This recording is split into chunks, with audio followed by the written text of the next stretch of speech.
Does universal design demand a shift in culture for it to really get a breakthrough?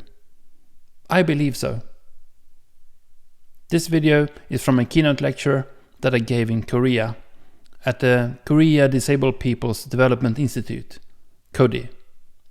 In the video, I highlight universal design as a common guiding mindset, as a source for innovation, and as a way to listen for diversity in all its forms, and as a way to lead towards a sustainable society.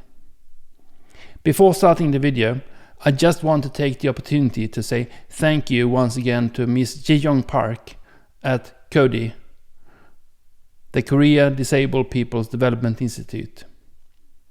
Thank you for a wonderful event and for inviting me.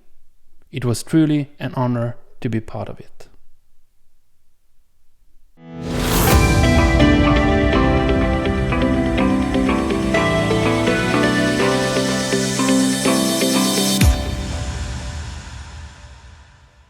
Hello everyone, and thank you very much for the opportunity to be here. My name is Per-Olof Hedvall, and I work at the Department of Design Sciences at Lund University in Sweden. And the talk time that I'm going to give today is called The Growth of Universal Design in Sweden, a Shift in Culture. What I do at Lund University is that I lead a research group called Certec, which is working on questions relating to accessibility, inclusion, in connection to design and technology in different ways.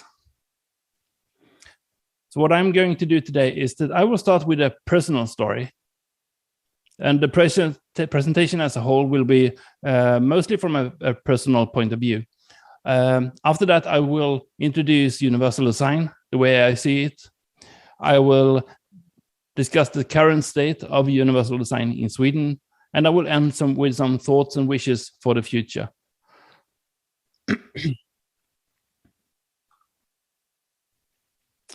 So I wanted to start with a story from my own life. This photograph is taken outside of a hotel. It's a Thursday morning. It's 8:26 in the morning, and I'm standing outside wondering and thinking about how to get in. What I need to tell you now, since we're online, is that I'm using a wheelchair and have done so for many years now. And as you can see, they have rolled out the red carpet, but that red carpet, it leads to 2 steps to get inside. And there's no information about how to get in if you're using a wheelchair. I'm invited to take part in a day on questions relating to participation. And so that's the reason why I am at the hotel. After a couple of minutes, I need to ask someone to go in and ask on my behalf. So if you're in a wheelchair, how do you get into the hotel then? And then, well, the staff says that, well, we do have an entrance. It's a separate entrance. It's around the corner and it's locked, but we can go and unlock it for you. And they unlock it.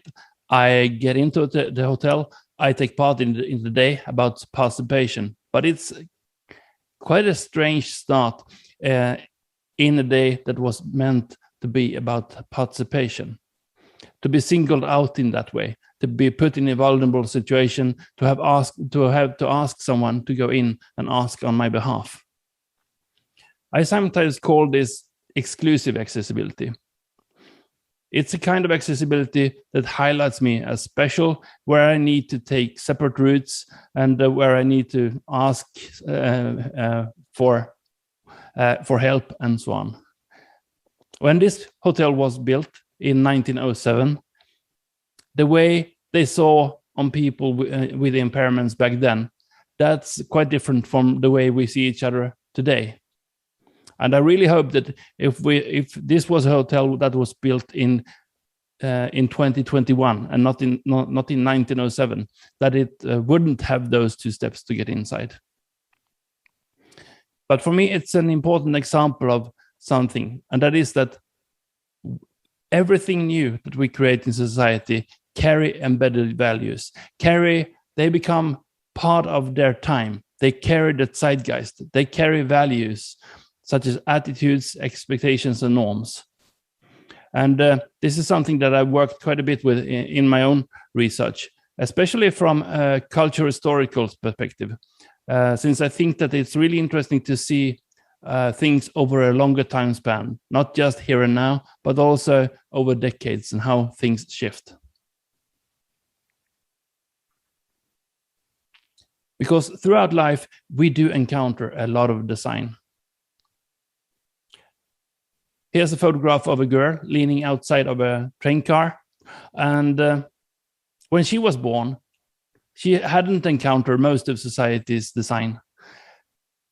But as she grows up, she grows into society, and she becomes part of society. But in that process, society also becomes part of her. Take, for instance, the alphabet. When she was born, she couldn't read and write, and the alphabet was outside of her, so to speak. But as she started to read and write, the alphabet creeps into her and becomes part of her. And I think that's the way we need to think about all design. That is not just something that we encounter.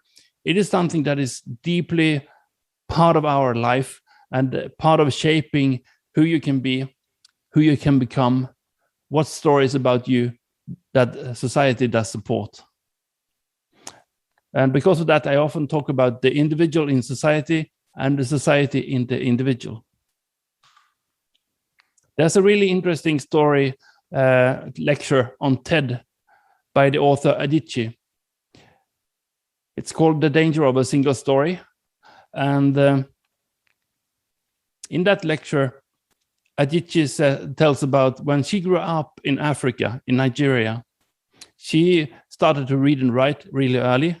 She started reading when she was just 3, 4, and she started creating her own stories when she was 5, 6 years old or so, maybe 7. And what she says in that lecture is that when she started writing her own stories, they only contained white people, even though she herself is of color and that she grew up in Africa. Her stories only contained white people. Why? Well, because all the books that she had read only contained white people. So I think that narrow templates create narrow stories. And in that lecture, she says that our lives and our cultures are composed of many overlapping stories. And this is where universal design comes in for me, as part of the many overlapping stories, as opening up for diversity in society and for opening up for the many stories. So universal design, it started in the 90s in North America. It quite swiftly, it took a strong foothold in Asia as well. In Europe, we've had what we call design for all for a couple of decades. And in the UK, in Great Britain, they have what they call inclusive design. I almost never distinguish between these three because the aim behind them is the same. And that is that everything new that we create in society should be able to be used by everyone, by all citizens. Here is the definition of universal design. It's not from the one from back in the 90s. It's the one that you can find in the Convention on the Rights of Persons with Disabilities. It says that universal design means the design of products, environments, programs, and services to be usable by all people to the greatest extent possible without the need for adaptation or specialized design. And especially the very last part, I think that's a really interesting one. Without the need for adaptation or specialized design. So universal design is about taking into you, sipping in that people are different. To sort of seep that in all the way down to your toes and to use that as your foundation when creating something new, that we all are different. And in such a perspective, the word adaptation actually becomes sort of a marker for something that wasn't inclusive from the very, very beginning. If you have to adapt something, in Sweden at least, sometimes that's understood as something positive. That's, well, we have adapted this for people with impairments. But actually, it's also a telltale, a sign of something that wasn't inclusive from the very start. So in Sweden, we have quite a strong policy, quite strong policies regarding universal design, both within the field of disability and outside of that field. So we do have a national disability policy that it's built on four pillars, or four focus points maybe. And that is that for everything new, we should base that on universal design. For everything existing, we need to continue to improve accessibility and usability. The third point, individual support. I think that's an important point as well, because there's no contradiction between universal design, having universal design as part of society, and individual support. Even in the most open and flexible society that I can think about, I will still need some way to get around. Today it's a wheelchair. In 10 years, maybe it's an exoskeleton or something else. I don't know. And the fourth point, prevent discrimination at all times. So that's the way universal design is part of the national disability policy, but it's also part of policies outside of the field of disability. For instance, I have one example here, the national policy for designed living environments, where that's the national policy for within the fields of design and architecture. And in that policy, it tells about a systematic application of universal design. So that's just two examples. I will get back to this later on. For me, universal design, there are two really important keywords or thoughts in universal design that I think are the two most important ones. And that's equity and flexibility. So I have two photographs here. The one on top, there's a man leaving a grocery store. There are actually two men, one standing and one sitting down using a wheelchair.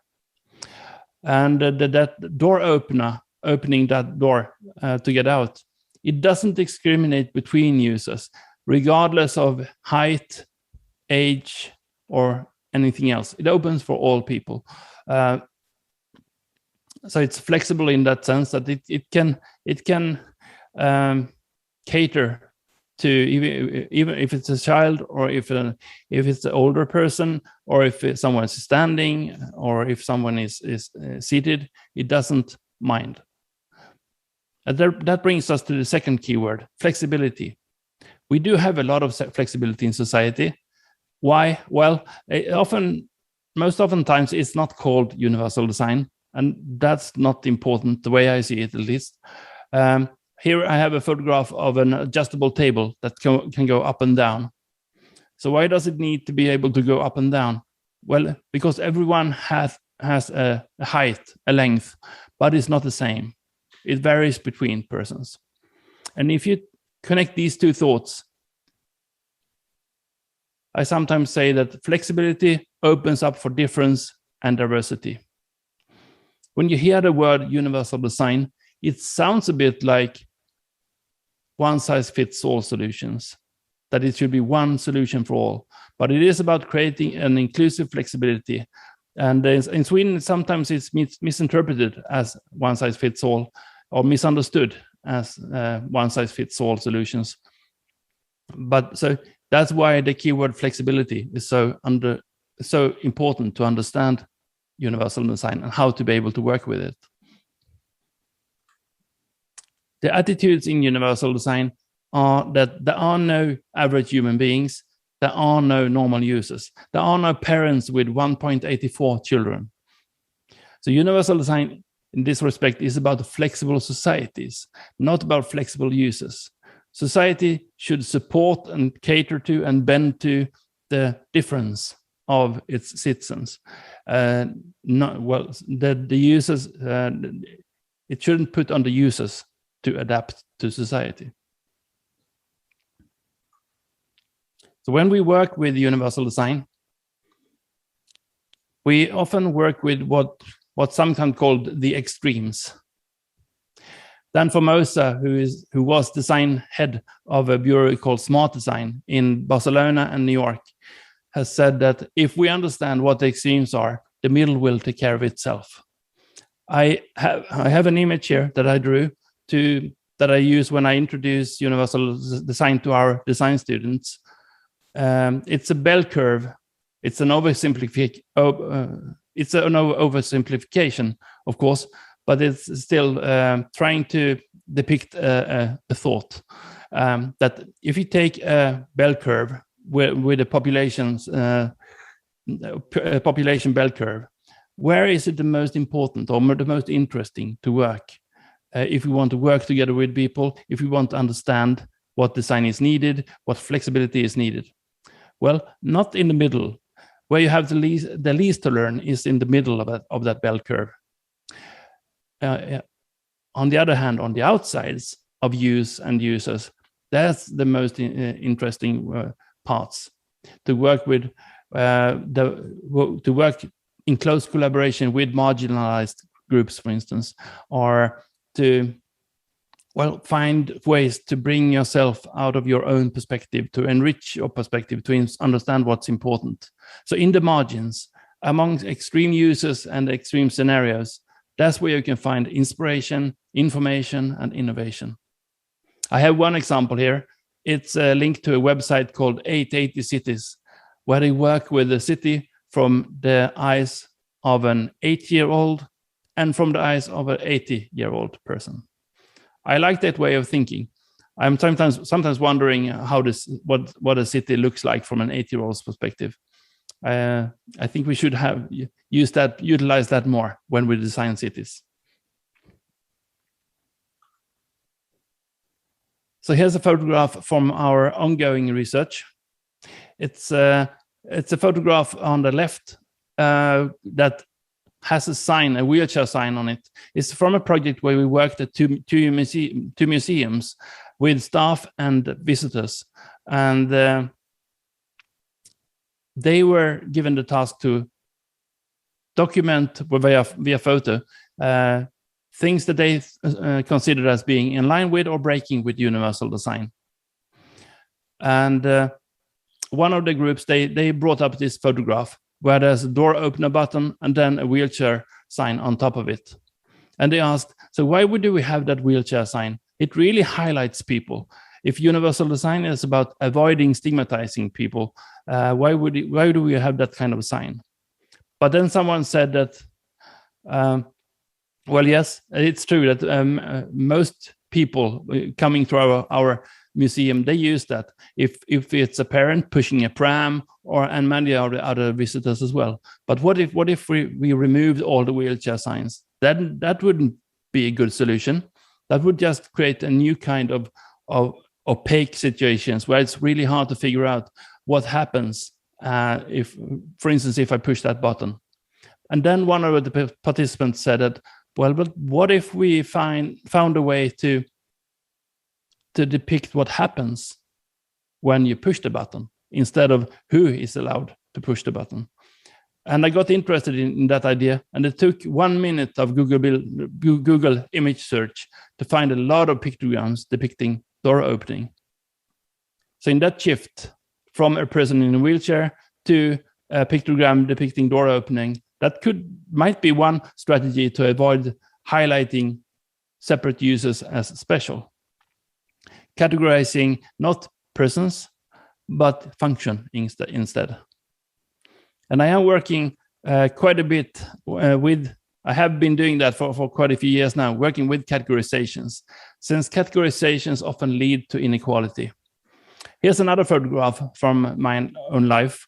It's from a building, a rather new building in Lund, where I'm standing outside. It's a new building. It has quite an ordinary entrance with a door that goes in and out, and then it has a revolving door that rotates. And then there's a sign saying only exit for, and then people in wheelchair and babies. Sometimes, a bit to provoke, I ask, so where are the parents supposed to go? Will they take the revolving door and push the babies through the ordinary door? Or what's the thinking behind this sign? But the reason why I bring it up here today is that I think it's an interesting example of an environment that was inclusive, that was quite flexible, where you could go use the revolving door if you wanted to, or the other door if you wanted to, for any reason. But that sign actually creates a feeling of us and them in that environment. And universal design is often a way to strive away from creating a feeling of us and them. So I think it's an interesting example of, I work quite a bit with signs and categorizations because of that, as a way to understand, so how can we work? What strategies can we have to avoid creating feelings of us and them? So categorizations, why are they relevant for universal design? Well, we work on categorization rather than categories to emphasize that it's active processes, that categorizations as a verb, as an act, is always done to and by someone, as opposed to already existing outside of social relations. That categorization values certain perspectives and silences others, giving advantages to some and disadvantages to others. And that categorizations are often being done in an invisible way, in a tacit way. But that multiple categorizations are always potentially possible. So we ask questions such as, how do categorizations operate? Who is understood to be part of everyone? When we say everyone, who is understood to be part of those? Everyone. So returning to the case of universal design in Sweden, where are we now? Well, we have a rather strong policy landscape involving universal design in place, I would say.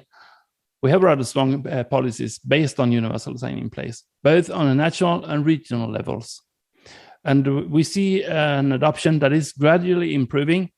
And as part of that, also an ongoing shift in mindset and culture to understand who benefits from increased access, for instance.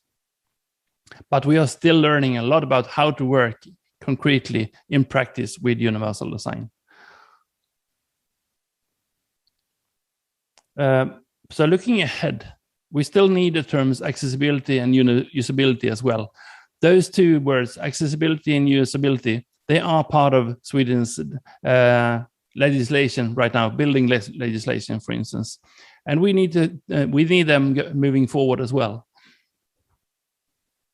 as they go hand in hand with universal design. I will tell a bit about what I mean with that, because when universal design started to grow in Sweden, it was almost it was starting to be synonymous with accessibility. People said that, well, now we're not going to talk about accessibility anymore. Now we're going to talk about universal design. But then that wouldn't add anything the way I see it. Luckily, it didn't get that way. Nowadays, we use all three, as they are part of the whole. Here I will tell a bit about it. So with accessibility, we can find out and work systematically with access, but it's only a limited image. It has an outer edge, that image, by definition.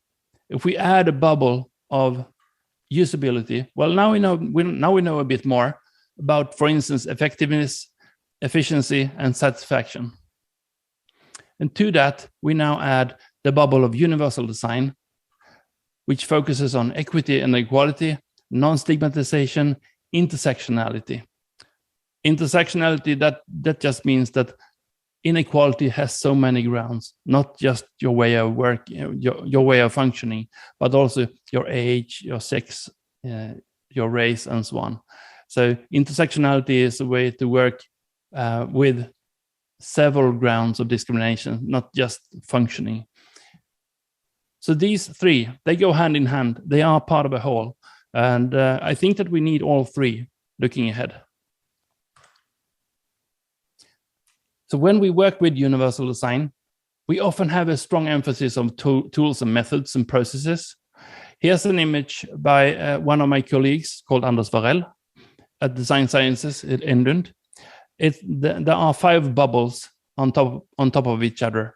The most inner one, it says tools, but those tools are part of the next bubble, methods.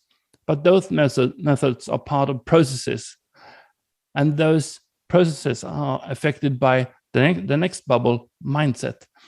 And that mindset is affected by the most outer one, culture.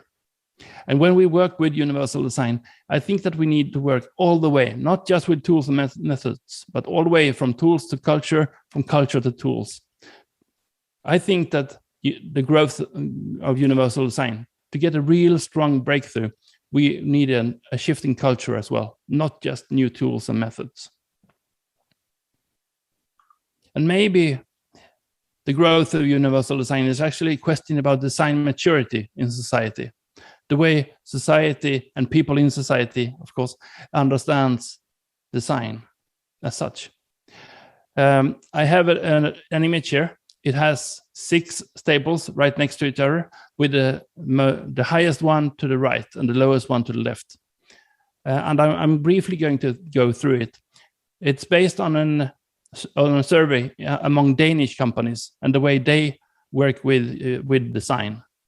The first 4 steps was released in 2001, and then there has been several proposals, not by me, but by other people, regarding maybe there are actually a step 5 and 6 as well.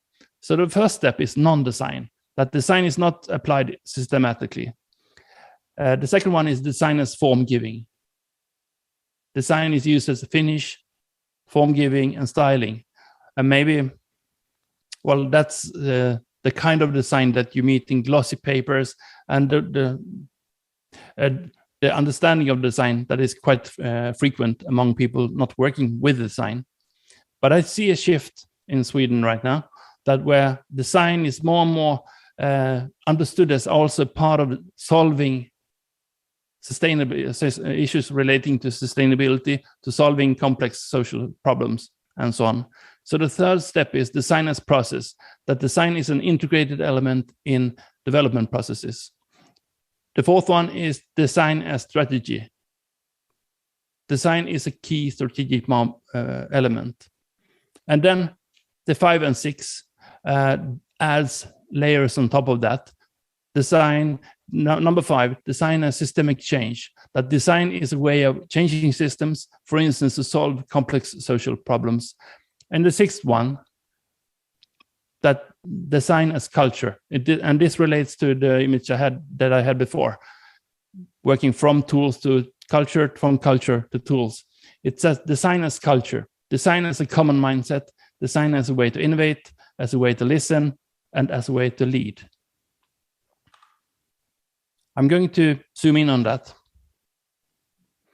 because I hope, looking ahead, that this is the way we will utilize and understand universal design as a common guiding mindset, as a source for innovation, as a way to listen for diversity in all its forms, and as a way to lead towards a sustainable society. So not just tools and methods, but this universal design as part of culture, a culture for access, where access is understood as something that we all need, not just people with impairments. I will end with an image that I always use when I introduce universal design to our design students. It's an image from London, where there are many people and a lot of artifacts in just a flurry. It's from a subway station in London, with people and design just together in a flurry, in a mesh. And on top of it, it says, with technology and design, we can celebrate that there are many, many ways of being in the world. So here are my contact info. Please feel free to contact me. Thank you again for being able to be here. And I'm looking forward to your questions and to hear the other presentations as well. And at the end of the presentation, which will be available afterwards, there are some references as well. And I've highlighted a couple of references from our work with universal design and categorization. So thank you very much for the opportunity to be here.